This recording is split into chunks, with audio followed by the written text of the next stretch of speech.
तो भाई लोग कैसे हो आप लोग। तो स्वैलो द स्टार के नेक्स्ट नॉवल के एपिसोड नंबर 150 में आपका स्वागत है।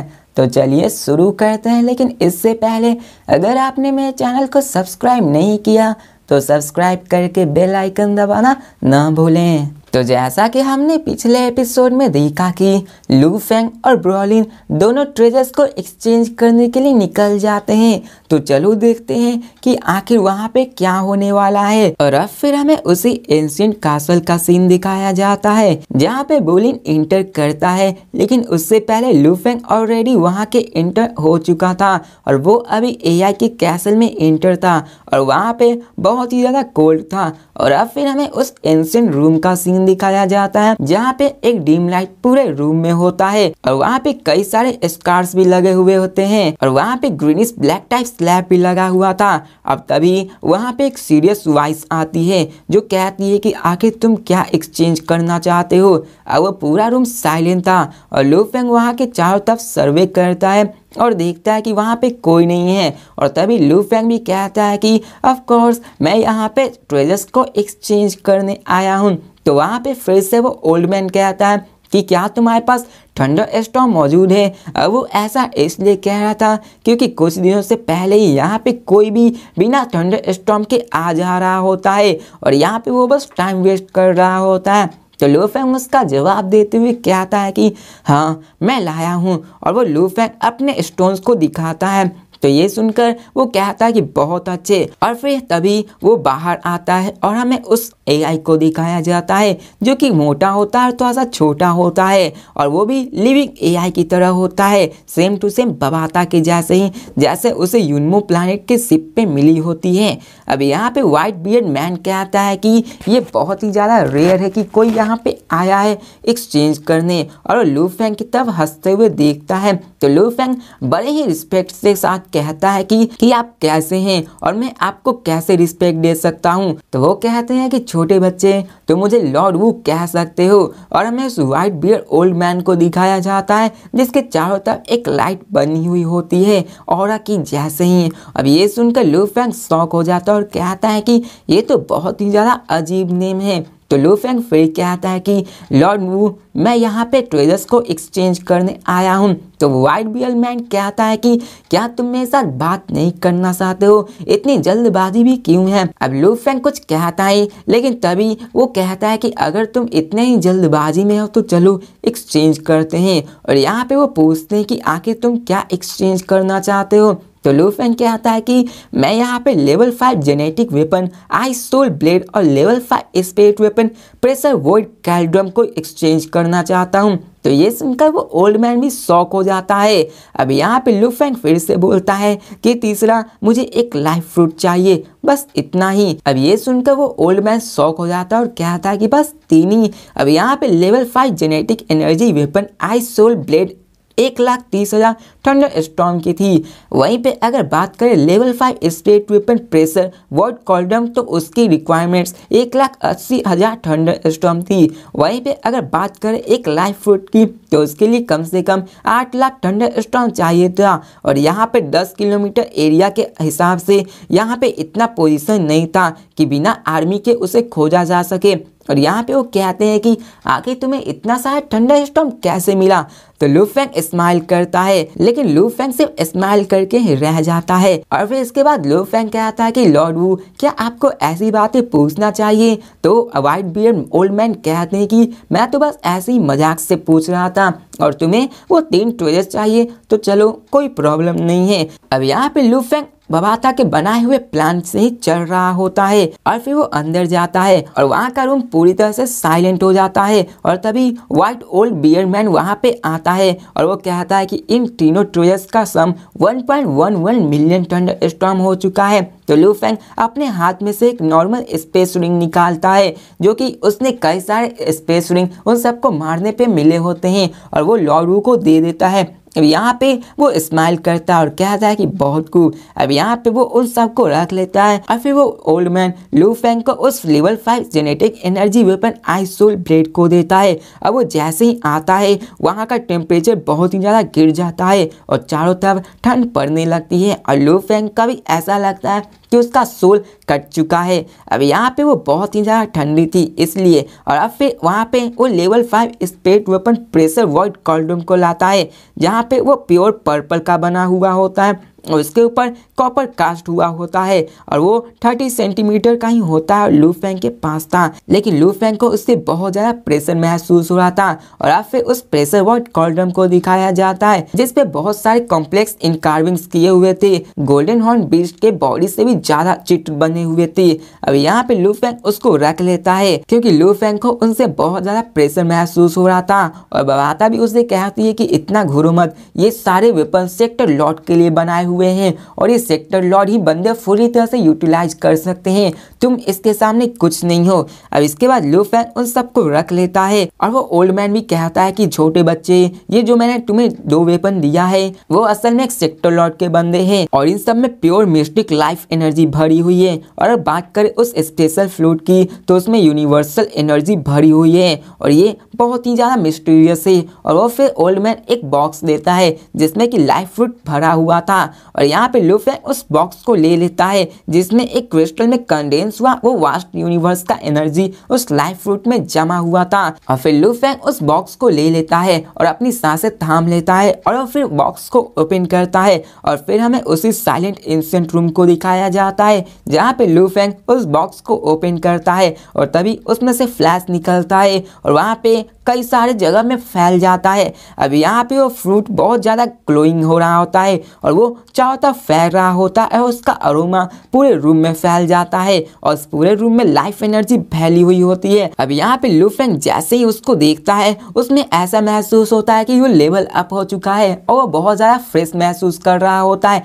लेकिन तभी बवाता लू फेंग से बोलती है कि इडियट, इसको जल्दी से बंद करो, यहाँ पे अगर तुम इसे खोले तो इसमें की सारी यूनिवर्सल एनर्जी निकल जाएगी। अब ये सुनकर लू फेंग उसे बंद कर लेता है और फिर वो बोलता है कि ये तो बहुत ही ज्यादा अविश्वसनीय है, मैंने सिर्फ कुछ ही ब्रेथ ली, मैं इतना ज्यादा इवॉल्व हो चुका हूँ। अब ये सुनकर बवाता बड़े गुस्से में कहती है कि इडियट, तुमने सिर्फ 2 ब्रेथ लिए और तुमने 100 ब्रेथ को गवा दिया। अब यहाँ पे लू फेंग एक्साइटेड होते हुए उस स्टोन बॉक्स को बंद कर देता है और अब फिर हमें सीन चेंज कर उसी एंशिएंट रूम का दिखाया जाता है जहाँ पे लू फेंग जब उस एक्सचेंज कर रहा होता है वहीं पे दूसरे रूम में प्रिंस ब्रॉलिन भी अपने दूसरे एंशिएंट रूम में एक्सचेंज करने के लिए आया हुआ होता है और वो आते हुए चिल्लाते हुए कहता है कि मैं यहाँ पे ट्रेजर्स को एक्सचेंज करने के लिए आया हूँ। तो वो सीरियस वॉइस में ओल्ड मैन कहता है कि इतने भी रश में क्या हो, अभी थोड़ा सा वेट करो, यहाँ पे पहले एक को एक्सचेंज करने दो, फिर मैं तुम्हारा देख लूँगा। तो ये सुनकर उसकी आंखें चमक उठती है और कहता है कि क्या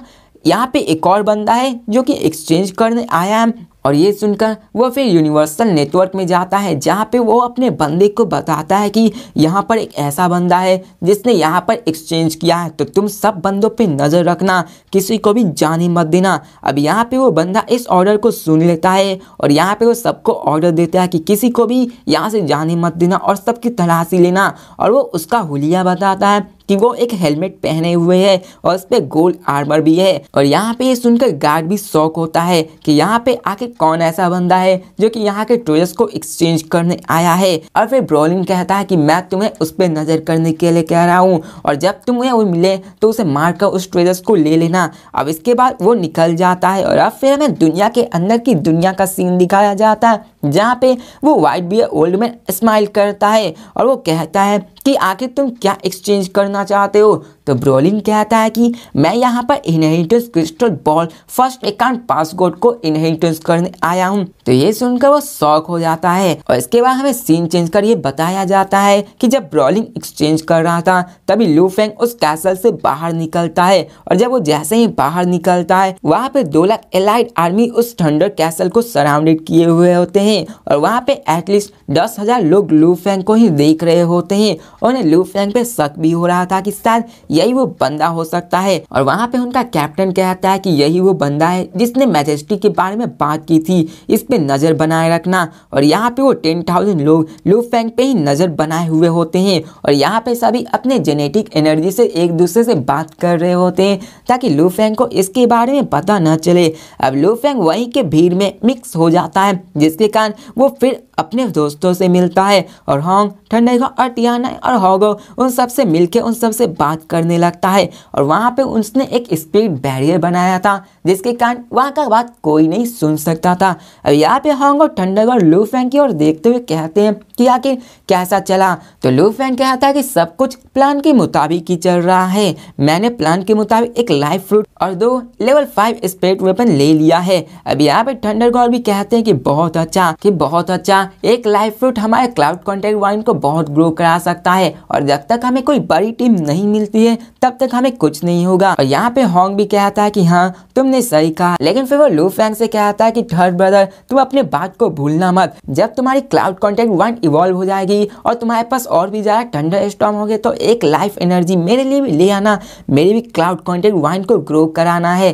तो लू फैंग कहता है कि चिंता मत करो, मैं तुम्हारे लिए भी एक ले आऊंगा। अब फिर इसके बाद वो लोग उस लेवल 5 जेनेटिक एनर्जी और स्पेड वेपन के बारे में बात करने लगते हैं कि हम लोग सिर्फ स्टार लेवल पे ही हैं, आखिर हम उसका यूज कैसे कर सकते हैं। इनको सिर्फ सेक्टर लॉर्ड के बंदे ही यूज कर सकते हैं और हम इनके पावर को संभाल भी नहीं सकते हैं, तो आखिर हम इनका करेंगे क्या। तो उन सब के पास एक ही रास्ता बचा कि वो इन सब को बेच देंगे, लेकिन इन सब के बेचने के पास उन सब के पास इतना पैसा आ जाएगा कि उन लोगों ने कभी सोचा ही नहीं होगा। और यहाँ पे वो लोग सोचते हैं कि आखिर इतने पैसे का वो करेंगे क्या। और थंडरगॉड भी इसी बात पे डिस्कस कर रहे थे, लेकिन होंग कहते हैं कि पहले हमें नलानसान फैमिली से छुटकारा पाना पड़ेगा, जब तक वो यहाँ पे होगा हमें शांति नहीं मिलेगी। तो लू फैंग कहता है कि हम इतने पैसों से यूनिवर्सल लेवल के स्लेव्स को खरीद सकते हैं, यहाँ तक कि यूनिवर्सल लेवल 9 के बंदे को भी खरीद सकते हैं, लेकिन नालानसान एक बैटल एक्स फाइटर है जिसका सामना नॉर्मल यूनिवर्सल लेवल 9 के बंदे नहीं कर सकते हैं। तो थंडरगॉड कहते हैं कि कोई दिक्कत नहीं, इतनी जल्दबाजी भी नहीं है, हम लोग साथ में काम करेंगे। अब यहाँ पे वो सबसे कहता है कि हमें आराम कर लेना चाहिए और फिर लू फैंग उन सबसे कहता है कि हमें यहाँ पर रात का इंतजार करना चाहिए और जब रात होगी तो हम लोग एलाइट आर्मी को छोड़ के निकल जाएंगे और जब तक क्लाउड कॉन्टैक्ट वाइन नहीं होगा तब तक हम यहाँ से नहीं निकलेंगे। अब यहाँ पे वो लोग यही प्लान करते हैं कि रात होगी तो वो लोग यहाँ से निकल कर कई दूर चले जाएंगे। और फिर हमें लू फैंग और उसके टीम को दिखाया जाता है जो कि उन एलाइट आर्मी में बड़े ही आराम से रह रहे थे, लेकिन वहाँ पे उन्हें नहीं पता था कि यहाँ पे कई लोग हैं जो उनको सीक्रेटली वॉच कर रहे थे। अब यहाँ पे एलाइड आर्मी तो 2 लाख पीपुल थी और उसने कई सारे स्टार लेवल एक्सप्लोरर भी भरे पड़े थे, इसलिए यहाँ पे उन सब का पता नहीं चल रहा था कि उन्हें कोई देख रहा था। और अब फिर हमें सीन चेंज कर एक टेंट का सीन दिखाया जाता है जहाँ पे बॉलून अपने पैरों को क्रॉस किए हुए बैठा हुआ होता है, लेकिन तभी कैमुलेट वहाँ पे आता है और उसे रिपोर्ट करता है। और फिर बॉलून उन सब से कहता है कि क्या तुम उन 5 बंदों को भूले तो नहीं हो, उन्हें खोना मत, उन्हें पीछा करते रहना। तो कैमलिन कहता है कि नहीं, हमने उन्हें नहीं खोया है, वो उन 20,000 आदमी के अंदर निगरानी में है, इसलिए वो हमसे भाग नहीं सकते। तो ब्रॉलिन कहता है कि ठीक है, लेकिन संभाल के। और अब फिर हमें बताया जाता है कि एग्रीमेंट के मुताबिक यहाँ पे किसी को मारना अलाउ नहीं था और वो भी इन रूल को ब्रेक नहीं करना चाहता था, इसलिए वो सिर्फ देख रहा था। और जैसे ही लू फैंग और उसकी टीम एलाइड आर्मी जोन को छोड़ेगी वो तुरंत एक छोटी सी टीम भेजकर उन सबको मार देगी और उन सब की बाकी सारी स्टोरेज रिंग ले लेंगी। अब यहाँ पे कैमलेट को वो आदेश देता है कि जैसे ही वो लोग, और यहाँ पे वो कैमलेट को ये ऑर्डर देता है कि जैसे ही वो लोग यहाँ से जाएं तुम सब उन सबको मार देना। अब इसके बाद वो वहाँ से चले जाते हैं और अब फिर उसके बाद एक और रिपोर्ट आता है जिसमें वो बताता है कि एक टीम ने 2.59 मिलियन थंडरस्टॉर्म ले लिया है और उनके पास एक बड़ी स्पेस रिंग भी है। तो ये सुनकर वो कहता है कि बहुत गुड, इस 6 टीम में तो बहुत अच्छा किया। अब यहाँ पे वो सबको ऑर्डर देता है कि बाकी सारे टीम को भी बोलो कि जल्दी जल्दी ये काम करे, हमें और भी थंडरस्टॉर्म की जरूरत है। और इसके बाद वो आदमी वहां से चला जाता है और अब फिर हमें उसी टेंट का सीन दिखाया जाता है जहाँ पे ब्रॉलिन ने अपने स्पेस रिंग को लिए हुआ होता है और उसमें ऑलमोस्ट 10 मिलियन थंडरस्टॉर्म मौजूद थे और वो कहता है कि इससे हम लोग सेकंड पासकोड को एक्सचेंज कर सकते हैं। और यहाँ पे वो डिसाइड करता है कि जैसा कि यहाँ के रीजन से ये सारे थंडरस्टॉर्म खत्म हो चुके हैं, तो इसी कारण वो उन सबको मार के, उन सबको लूट के, उन सबका थंडरस्टॉर्म लेना चाहता था। और यहाँ पे ब्रॉलिन इसे आराम से कर सकता था क्योंकि वो ऊंचे बैकग्राउंड का था और अगर यहाँ पे कोई यूनिवर्सल लेवल का बंदा भी होता उसे भी उसने मार दिया होता तो उसका कुछ नहीं होता। और ये सब स्टार लेवल 9 के बंदे तो उनके के लिए नन्हे मुन्ने बच्चे थे वो इन सबको आराम से अपने फैमिली के पावर से मार सकता था और उससे कुछ नहीं होता। और यहाँ पे लू फेंग की बात करें तो उसे 5 लोगों का टीम है जो उसके सामने कुछ नहीं है और वो उन सबको मारने के लिए इतना केयर भी नहीं करता है। और अब फिर हमें रात का सीन दिखाया जाता है जहाँ पे लू फेंग के प्लान के मुताबिक चलना था। और अब फिर हमें लू फेंग, होंग और थंडर गॉड को दिखाया जाता है जो कि स्माइल पास करते हैं।